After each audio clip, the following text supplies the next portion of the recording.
Qureshi with Act 17 Apologetics here. This is July 5th, 2009. We're here in Washington, D.C. at the Islamic Society of North America National Convention, ISNA.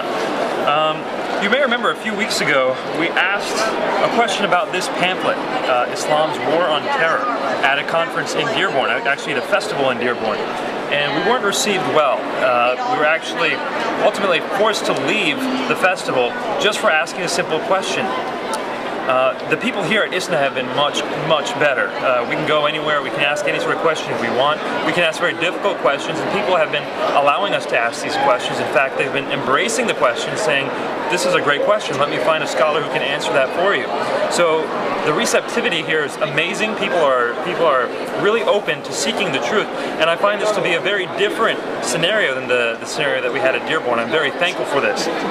However, even here, we find pamphlets that are very similar. For example, what does Islam say about terrorism?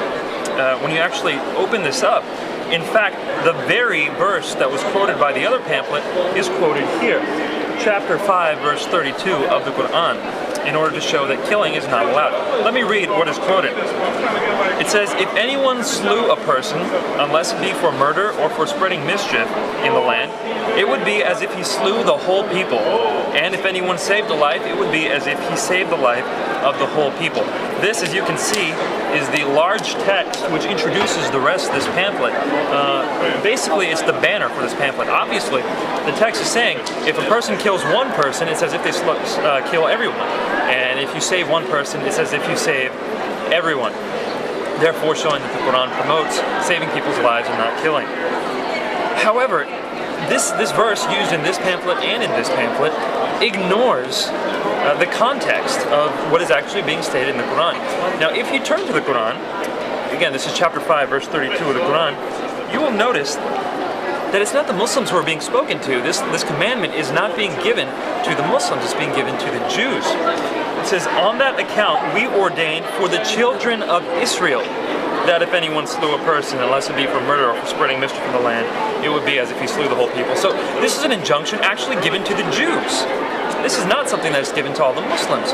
But even if it were given to the Muslims, let's go to the very next verse, verse 33.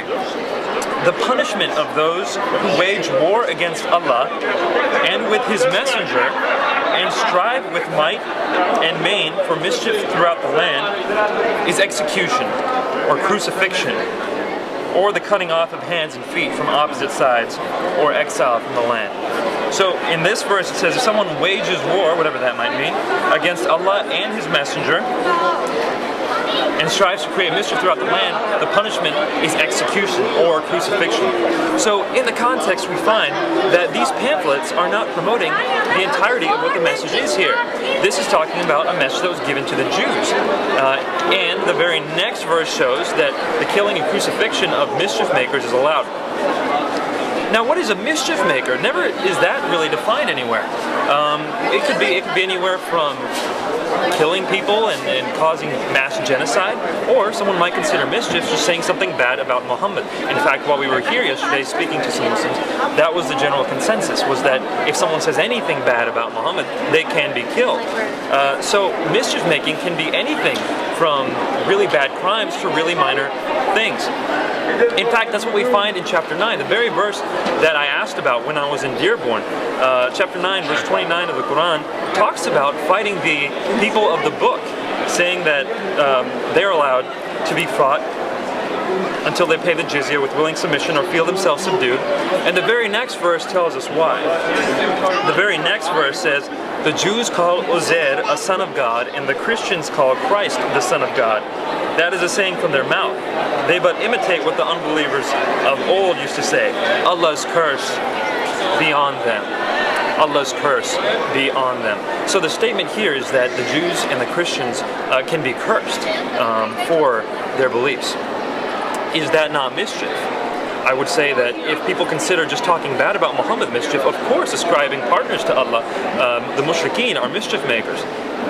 So what does that mean in context? In context, these very pamphlets that promote peace and lack of terrorism, if you follow out the logical conclusion, you go to the next verse, which says the mischief makers must be killed or crucified, we see what are those mischief makers, and we can apply just being a Jew or being a Christian equals mischief making.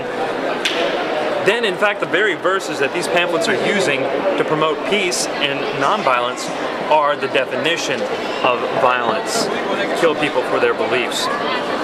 Now, I approached people about this here at this conference. There was a booth that is set up here. It's called the Why Islam booth, and it's a booth that represents an organization here where in the United States all you have to do is dial 877 Why Islam, and a group of people will pick up the phone and answer any question you might have about Islam. I said, well, why bother calling them when the booth is right here? So I went there and I talked to them. And the first man I talked to said, you know what, I'm not the person to answer your questions. How about you talk to a separate person? So I went to the person who they referred me to as the one who would know the answers to these questions. However, when I started asking him the questions, he said he simply did not know. And I respect that. I respect that a lot. But you shouldn't be at a booth which says, ask us questions if you don't know the answers to these questions. This is a recurrent theme. We saw it in Dearborn, we saw it here. So, although I have great respect for the people here, for their openness, their lovingness, I find that what they're teaching, no terrorism, what they're teaching, peace and violence, is not actually found in the Quran. The exact opposite is found, and the very verses that they quote to show peace are the ones that show violence. This is Nabeel Qureshi with Act 17 Apologetics. We'll be back soon.